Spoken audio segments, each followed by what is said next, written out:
13장 7절입니다. 우리 같이 봉독하겠습니다. 하나님의 말씀을 너희에게 일러주고 너희를 인도하던 자들을 생각하며 그들의 행실의 결말을 주의하여 보고 그들의 믿음을 본받으라. 아멘.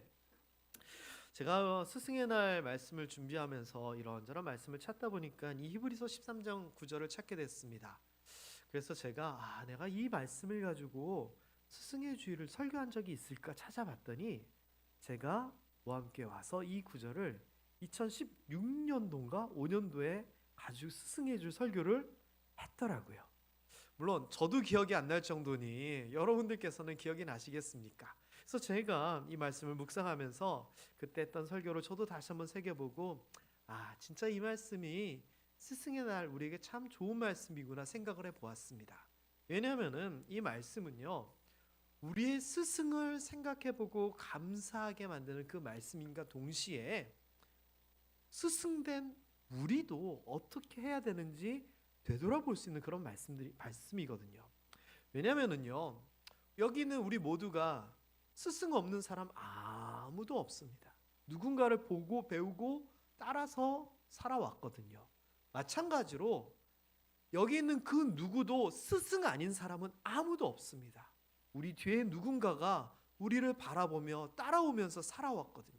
그래서 우리는요 스승인과 동시에 제자입니다. 그렇기 때문에 오늘 이 히브리서 13장 7절의 말씀은 참 좋은 말씀인 것 같습니다. 자, 일단 용어에 대해서 좀 생각을 해봐야 됩니다. 선생이라고 하는 용어가 먼저 선자의 날생자입니다. 그러니까 먼저 나보다 태어난 사람이다라고 하는 그런 뜻인데, 이 선생이라고 하는 용어는 고려시대 과거에 급제한 사람을 선생 이렇게 불렀다라고 얘기합니다. 그래서 먼저 태어나기도 하고 먼저 알고 먼저 경험한 그런 사람이다라고 하는 예우에서 선생이다라고 불렀다 이야기합니다. 저도 밖에 나가서 교회에서는 집사님, 권사님 이렇게 직분을 부르지만 바깥에 나가서 누군가를 이렇게 지칭하게 될 때, 특별히 남자를 지칭하게 될 때 저는 선생님 이렇게 부릅니다. 근데 요즘 이제 대부분의 사람들은 밖에서 누구 이제 남자들을 부를 때 뭐라고 부르죠? 옛날에는 아저씨라고 불렀잖아요. 근데 지금은 그렇게 안 부릅니다. 요즘 대부분의 사람들은 사장님이라고 부르더라고요. 그래서 저도 어디 나가면 사람들이 사장님 이렇게 불러요. 그래서 제가 생각해 보죠. 내가 사장같이 생겨서 사장인가? 자, 그리고 제가 필리핀에 우리 선교지에 갔었을 때 필리핀 사람들은 저를 뭐라고 불렀냐면은 형님이라 부르더라고요. 너무 웃겼습니다. 처음 갔더니 공항에서도 형님 저를 이렇게 부르고요. 그다음에 택시 하시는 분도 형님 이렇게 불러요. 아마 그 필리핀 관광객들 사이에서 그렇게 부르는 걸 보고 따라 부르는 것 같아요. 그런데 저는 이 선생님이라고 남자를 지칭하는 게 참 좋은 것 같아요. 좀 점잖아 보이잖아요. 그리고 괜히 사장님 부르면 뭔가 입속을 찾으려는 그런 느낌이 드는데 선생님이라고 부르면 그런 것 같지는 않아요. 어쨌거나 이 선생이라고 하는 표현은 참 좋은 표현인 것 같습니다. 자, 그렇다면 선생과 스승의 차이점은요? 있습니다. 스승이라고 하는 말이요 순수 우리말인 것 같지만 사실 한문에서 사승이라고 하는 표현에서 나온 말이에요. 여기서 말하는 사승은 뭐냐? 내 바로 위에서 나를 가르쳐주는 그런 관계의 선생님을 얘기하는 거예요. 그래서 선생님이다라고 하는 표현은 조금 좀 좀 건조한 관계의 느낌이다라고 하면은 멀리 있는 그런 느낌이라 그러면 스승이라고 하는 표현은 1대1로서 나를 직접 관리하고 가르치고 인도해 주시는 그런 느낌이 훨씬 더 강한 표현이에요. 그래서 선생님이라고 하는 표현도 참 좋지만 저는 이 스승이라고 하는 표현이 조금 더 가깝고 조금 더 친밀한 느낌이 들어요. 특별히 오늘은 스승의 날이라고 우리가 얘기하잖아요. 그렇다면 내 삶에 있어서 실제적으로 나를 이끌어줬던 부모님이 될 수도 있고 학교 선생님이 될 수도 있고 또는 선배일 수도 있고 또는 교회 선생님일 수도 있는 그 스승을 정말 한번 잘 생각해보고 감사할 수 있는 시간이 되었으면 좋겠습니다. 아울러 아까도 말씀드렸듯이 나도 누군가를 가르치고 이끌고 그렇게 살아오고 있는데 스승으로서의 나의 모습은 어떤지도 한번 새겨보았으면 좋겠습니다. 자, 일단 성경에서 뭐라고 얘기하는지에 대해서 좀 살펴볼 필요가 있는데, 오늘 본문에 보면은 스승이라고 하는 단어를 너무 잘 설명할 수 있는 그 표현이 나옵니다. 노란 글씨만 한번 읽어볼까요? 시작. 너희에게 일러주고 너희를 인도하던 자라고 하는 표현이 나옵니다. 뭘 일러줬어요? 하나님의 말씀을 일러줬다라고 얘기합니다. 일러줬다는 건 뭐예요? 모르고 있었는데 가르쳐서 깨닫게 해줬다는 얘기입니다. 그리고 그렇게 어떤 말씀을 지식적으로만 가르쳐줬을 뿐만 아니라 어떻게 했다고요? 인도했다라고 얘기를 해요. 영어에서 보니까 이런 사람을 지도자라고 표현을 하기 때문에 표준 세번역이나 공동 번역에서는 너희에게 말씀을 일러주고 너희를 지도해줬던 그런 지도자들, 이렇게 표현을 써요. 그리고 영어에서도 리더스라고 하는 표현을 쓰는데 말 그대로 리더를 얘기하거든요. 근데 리더가 무슨 뜻이에요? 앞에서 이끌어주는 사람을 리더라고 부르는 거예요. 이게 스승이에요.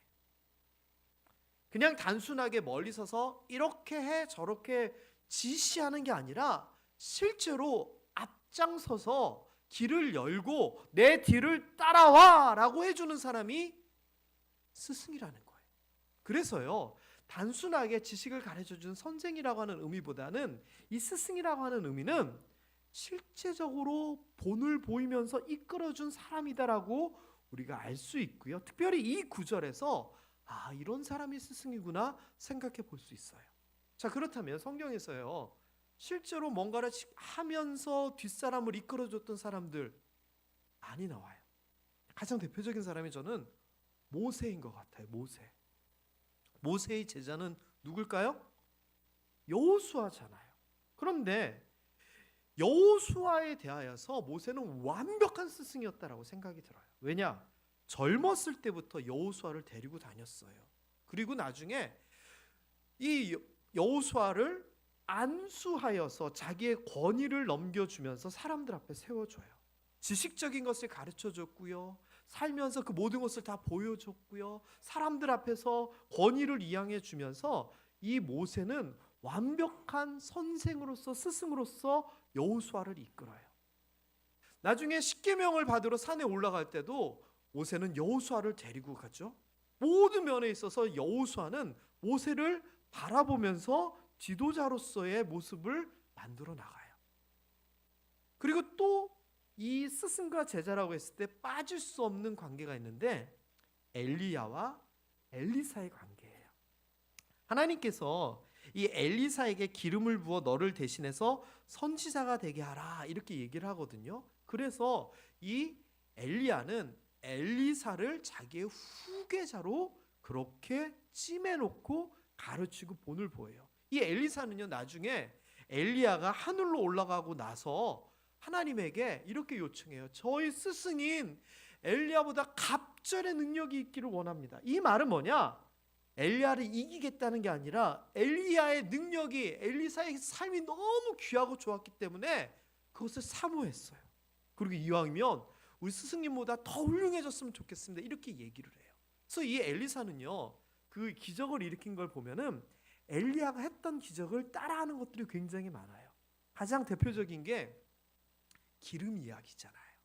사르밧 과부의 가루와 기름이 끊이지 아니하였던 것처럼 엘리사도 한 과부의 집에 기름을 계속 부어서 끊이지 아니하게 하는 기적을 일으켰죠. 그리고 엘리야도 사르밧 과부의 아들을 되살린 것처럼 엘리사도 한 귀부인의 죽은 아들을 되살리는 기적을 해요. 이렇게 선생이 했던 그 모든 것들을 뒤따라가면서 일을 감당했던 게 엘리사였고, 그런 관점에서 보면 엘리야는 엘리사에게 있어서는 너무 좋은 모델, 너무 좋은 스승이었다는 거죠. 또 조금 아쉽기는 하지만 이 제자가 잘못해서 먹칠을 한 경우도 있어요. 그게 누구냐? 사무엘. 왜냐? 이 사무엘이 사울 왕을 발탁을 하잖아요. 그래가지고 이 사울왕에게 기름을 부으고요, 하나님의 말씀을 들려서 가르쳐 주고요, 그 다음에 옆에서 선지자로서 왕인 사울을 하나님의 말씀을 전해주면서 잘 이끌잖아요. 그리고 사실 이 사울왕도 무슨 일만 있으면 사무엘을 찾아가서 묻고 도움을 청하고 그랬단 말이에요. 자, 그런데 이 사울왕이 나중에는 교만해지면서 자기 멋대로 행하면서 말 그대로 스승의 얼굴에 먹칠을 해요. 하나님께서 사울을 버린다고 했을 때 이 사무엘이 얼마나 상심을 했는지 그 내용들이 성경에 기록되어 있기도 해요. 정말 이 사울왕이 스승인 사무엘을 잘 따라갔더라면 역사, 성경은 다르게 기록될지도 모른다, 이 생각이 들어요. 하지만 이 사무엘은요, 최선을 다해서 그를 가르쳤고 그를 이끌려고 노력을 했던 사람이죠. 신약에도요, 스승과 제자의 관계에서 정말 좋은 본이 나오는데 바로 사도 바울에 대한 이야기예요. 물론 사도 바울은요, 다른 고린도 교회, 무슨 교회 등등등의 복음을 전하고 세운 교회의 사람들에게도 나를 본받으라 라고 얘기할 정도로 나를 따라오기를 원했지만, 특별히 디모데에게 있어서는 완벽한 스승이었어요. 마치 모세와 여호수아의 관계처럼 어린 디모데를 같이 데리고 다니면서 그와 함께 했죠. 이 디모데를 제자라고도 부르고, 나를 돕는 자라고도 부르고, 같이 일을 하는 동역자라고도 부르고, 형제라고도 부르고, 또는 아들이라 부를 정도로 둘이 사이에는 정말 돈독한 사이였고요. 이 디모데는 스승인 사도 바울의 뒤를 따라서 초대교회의 훌륭한 지도자가 됩니다. 정말 대단한 관계였죠. 하지만 성경에 있어서 가장 완벽한 스승은 모세도 아니고 엘리야도 아니고 사도 바울도 아니에요. 바로 예수 그리스도예요. 그렇잖아요. 이 땅에 오신 예수 그리스도께서 그 당시 사람들에게, 제자들에게 하신 일들을 제가 요약을 해봤더니 이래요. 성경 구절로 찾으랬더니 너무 많아서 요약을 하자면, 가르치시고 인도하시고 고치시고 도우시고 안타까워하시고 먹이시고 사랑하시고 대신 죽으시고 구원하신 참 스승 아닐까요? 맞아요. 예수님만한 스승은 없는 것 같아요. 그리고 또 우리가 진짜 우리 주변에 있는데 잘 느끼지 못하는 스승이 성경에 또 나와요. 예수님 같은. 그게 뭐냐? 성령님이에요. 성령님.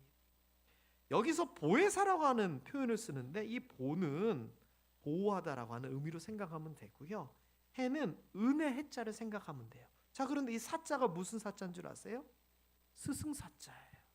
그래서 성령님은 우리 옆에서 우리를 도우시는 스승님과 같은 분이다라고 성경에서는 얘기를 해요. 그래서 이게 원어적으로 파라클레토스라고 하는 용어를 쓰는데, 이 말은 뭐냐? 옆에서 돕는 자라고 하는 뜻이에요. 이 성령님께서 우리로 하여금 가르치시고, 우리로 하여금 생각나게 하시고, 우리를 인도하시고, 우리로 하여금 알게 하시는 그 스승의 역할을 감당한다라고 이야기를 하고 있어요. 그리고요, 지금 우리 눈에 보이는 또 다른 스승을 성경에서는 또 이야기를 해요. 그게 뭐냐? 교사라고 하는 직책, 직무, 사명이에요. 고린도전서에 보면은요, 하나님께서 이 교회에 직분들을 세우심에 있어서 사도요라고 얘기해요. 이 사도는 누굴 얘기하는 걸까요? 예수님의 제자로서 보냄을 받은 그 베드로, 안드레, 사도 바울, 이런 사람들을 얘기하는 거죠. 그 다음에 선지자요라고 얘기해요. 이 선지자는 뭐예요? 하나님의 뜻을 깨닫고 하나님의 말씀을 전하는 사람, 하나님의 뜻을 알게 하는 사람을 선지자라 그러잖아요. 자, 그런데 교사요라고 세 번째 얘기를 해요. 이 교사는 뭘 얘기하는 줄 아세요? 이 앞에 있는 선지자와 교사를 조금 구별을 하자면, 선지자는 어떤 영적인 것들을 통해서 가르쳐주는 사람이다라고 하면, 교사라고 하는 사람은 지적인 가르침을 전하는 사람이에요. 그래서 초대교회에서도 구약의 말씀 또는 예수님의 말씀, 이런 것들을 직접 모르는 사람들에게 일러주고 인도해주는 교사가 있었다는 거예요. 이 교사에 대해서는요, 디모데후서에서도 동일하게 얘기를 해요. 선포자와 사도와 교사로 세웠다라고 하면서 이 교사의 직책을 얘기해요. 자, 그러면 오늘날 교회 학교 교사는 어떤 역할일까요? 여기에서 말하는 요 부분만 있는 것이 아니에요. 오늘날 우리 교사는요, 사도이자 선지자이자 교사이자 능력을 행하는 자이자 병 고치는 자이자 돕는 자이자 다스리는 자가 다 해당이 돼요. 그 이유는 제가 조금 이따 설명을 드릴게요. 어쨌든지 성경에서 말하는 교사, 가르쳐 주시는 이런 것들이 이렇게 모세의 이야기부터 성령님 또는 교사라고 하는 직책에까지 성경에는 기술이 되어 있어요. 그러면 이 가르쳐 주시는 분들에 대하여 성경에서는 도대체 어떻게 하라고 얘기하느냐? 오늘 본문에 4가지가 나오게 돼요. 첫 번째가 뭐냐? 하나님의 말씀을 너희에게 일러주고 너희를 인도하는 자들을 생각하라 라는 거예요. 생각하라. 생각을 왜 하라 그럴까요? 너무 간단해요. 감사하라는 거예요. 의미를 알라는 거예요. 아, 내가 잘나가지고 성경을 다 이렇게 깨달았구나. 아, 내가 대단해서 하나님의 뜻대로 살아가고 있구나. 이게 아니라 오늘 너희들이 하나님의 말씀을 알고 하나님 뜻 가운데 살아가는 것은 너희로 하여금 그렇게 살 수 있게끔 너희를 이끌어주던 사람들, 스승이 있었다는 것을 생각하라는 거예요.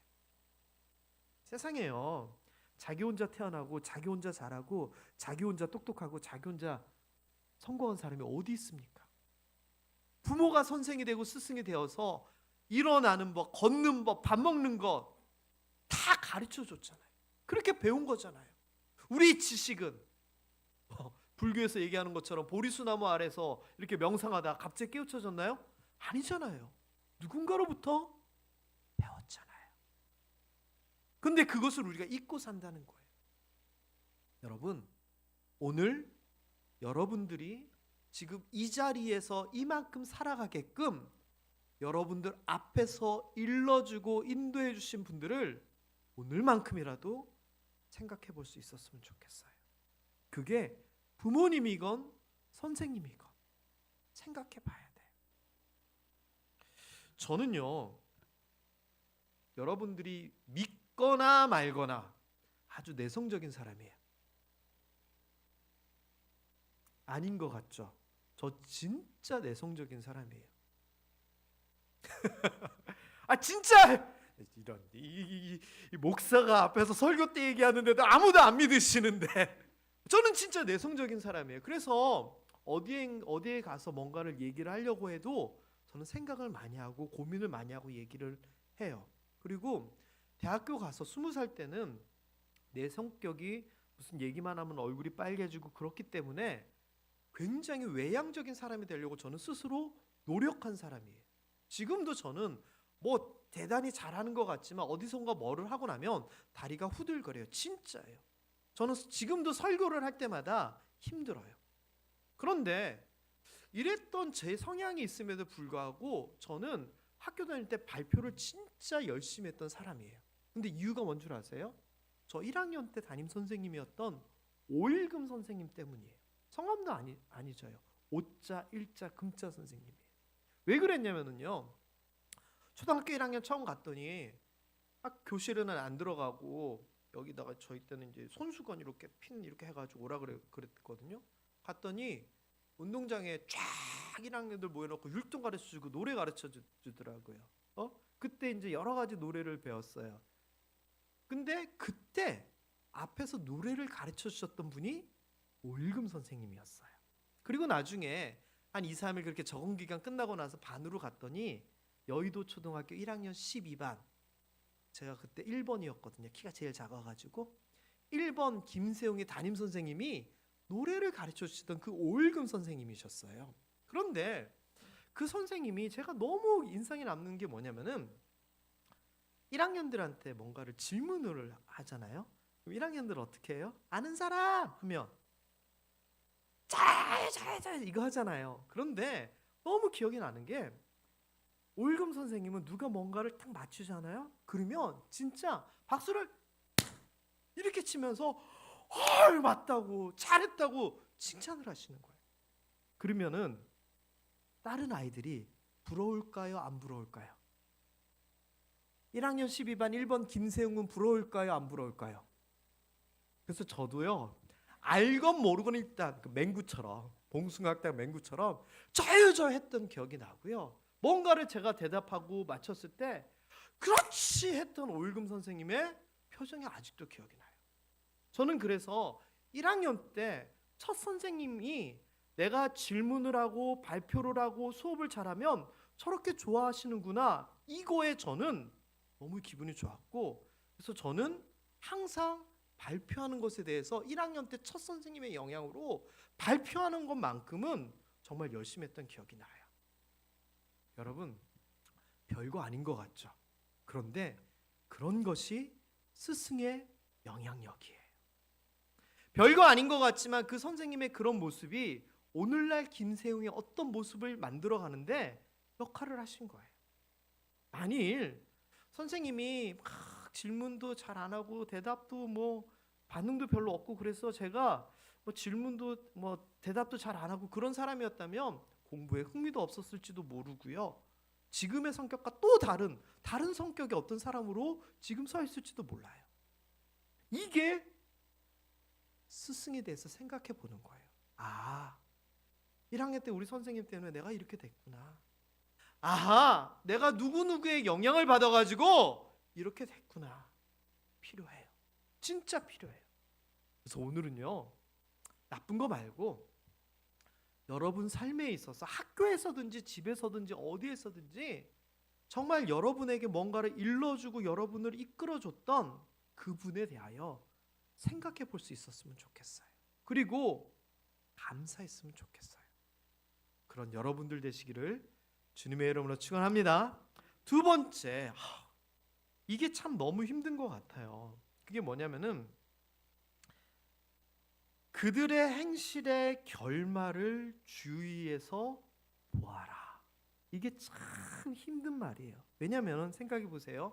이 말이 무슨 말이냐면 그들이 살아가고 있는 그 삶의 열매를 좀 봐라라고 하는 거예요. 자, 그런데 이거는 두 가지 의미가 있어요. 하나는 제자가 보는 관점이고 또 하나는 스승이 보는 관점이에요. 그 무슨 말이냐면은 이 구절만 가지면은 제자들은 어떻게 알아?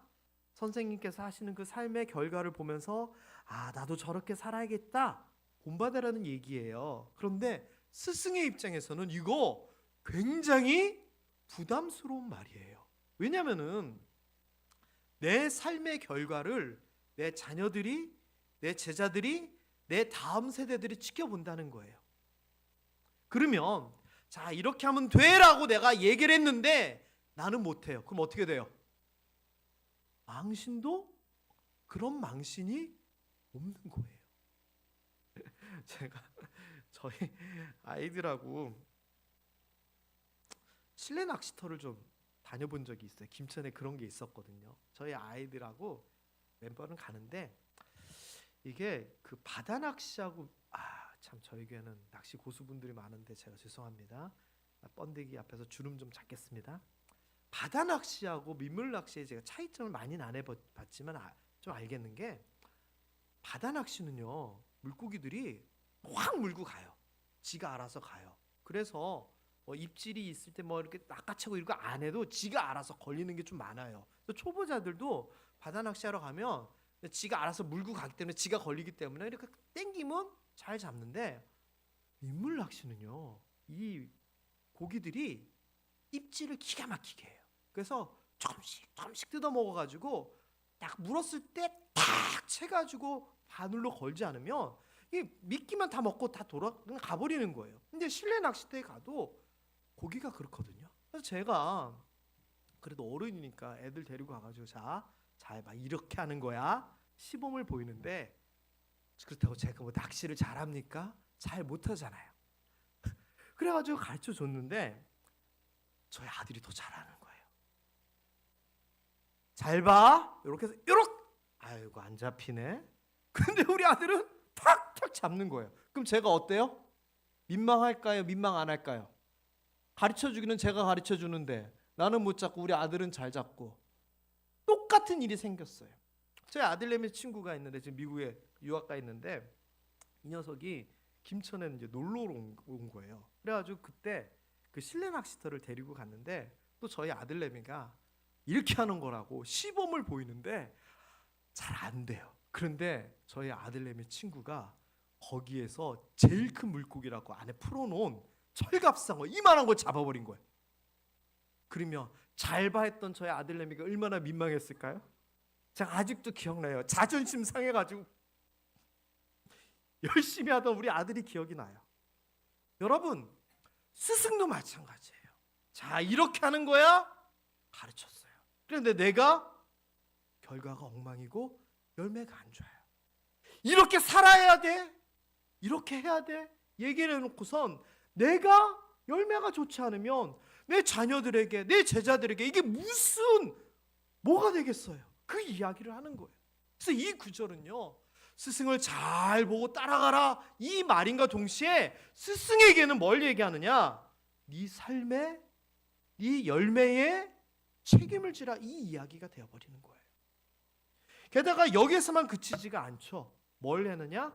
그냥 세상적인 삶뿐만 아니라 믿음에 있어서도 네가 스승이라면 본을 보여라.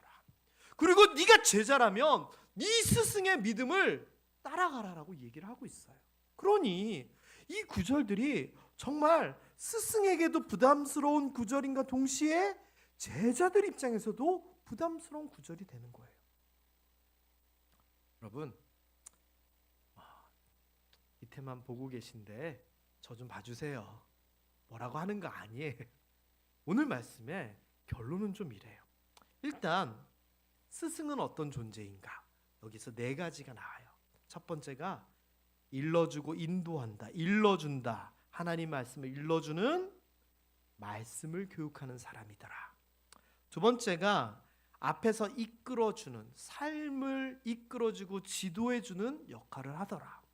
세 번째는 삶에 있어서 그 열매를 통하여 모범이 되는 사람이더라. 네 번째는 삶에 있어서뿐만 아니라 믿음에 있어서도 본이 되는 사람이더라 라고 하는 겁니다. 그렇다면 여러분, 이런 스승들이 있었기 때문에 여러분들이 지금 이 자리에 계신 줄 믿으시기 바랍니다. 그리고 거기에서만 그치는 것이 아니라 나도 그 누군가에게는 이런 스승이 돼야 되겠다. 여러분이 다짐을 하셔야 됩니다. 그리고 실제로 지금 이 시간 11시 시작하면 저 위에서는 우리 선생님들이 유치부 아이부터 중고등부까지 이 역할을 지금 감당하고 계시는 거예요. 말씀을 가르쳐 주고요, 그들의 삶을 이끌어 주고요, 삶에 있어서 본이 되기 위하여 헌신하고 있고 믿음에 있어서도 본이 되기 위하여 지금 저 위에 교육부서에서는 어린아이들과 치열하게 지금 함께하고 계신 선생님들이 있다는 겁니다. 여러분, 말씀을 좀 정리를 해볼까요? 스승의 주를 맞이하였습니다. 저는 우리 모함교회 여기 계신 모든 분들 그 삶 가운데 믿음을 전해주고 믿음을 본받는 스승과 제자 사이의 관계들이 있었으면 좋겠습니다. 이것이 가족 간에 있을 수도 있겠고 성도 간에 있을 수도 있겠고 밖에도 있을 수 있겠지만 서로 본받을 수 있고 또는 본이 되는 그 관계가 되면 너무 좋을 것 같습니다. 그래서 여러분이 그 누군가에게 있어서는 인생에 있어서 가장 중요한 스승이 되었으면 좋겠습니다. 대부분 자녀에게 있어서 가장 중요한 스승은 부모이기도 하겠지만 그 외에도 그 누군가에게 내가 참 그분 때문에 이렇게 됐지, 이러한 평가를 받는 스승님이 되었으면 좋겠습니다. 그리고 아울러 아까도 얘기했지만 내가 지금까지 살아옴에 있어서 나에게 참 귀한 영향력을 끼쳐줬던 나의 스승님들을 좀 생각해보고 그렇게 다짐할 수 있는 여러분들 되시기를 주님의 이름으로 축원합니다. 참고로 스승의 날이 되면 저도 저 자신을 돌아보게 됩니다. 그래서 돌아보는 것 중에 하나가 요 넥타이입니다. 요 넥타이는 무슨 넥타이냐면은 제가 전도사 처음 됐을 때 샀던 넥타이입니다. 그리고 요 넥타이 말고 제가 처음 스승의 날일 때 선물 받은 넥타이도 있습니다. 근데 그거는 진짜 너무 낡아가지고 버리게 됐는데 지금 여기 보면 막 헤어져 있고 막 그래요. 그런데 제가 아침에 이것을 일부러 찾아가지고 넥타이를 맸습니다. 왜냐하면은 제가 처음 93년도에 전도서 생활을 할 때 이 넥타이를 메고 교회를 가면서 양복을 입고 교회를 가면서 가졌던 마음, 우리 아이들을 내가 이렇게 가르쳐야지, 우리 교사 선생님들을 이렇게 이끌어야지 했던 그 마음을 한 번이라도 다시 한번 생각해 보려고 일부러 찾아가지고 이 넥타이를 맸습니다. 여러분, 저는 이것을 통하여 스승으로서의 저의 모습을 되돌아보게 되는데, 여러분은 스승의 날을 맞이해서 스승으로서의 여러분의 모습을 어떻게 한번 생각해 보고 계십니까? 스승의 주일이라도 나는 참 잘 이끌어 왔는가, 잘 가르쳐 왔는가 한번 생각해 볼 수 있었으면 좋겠고요.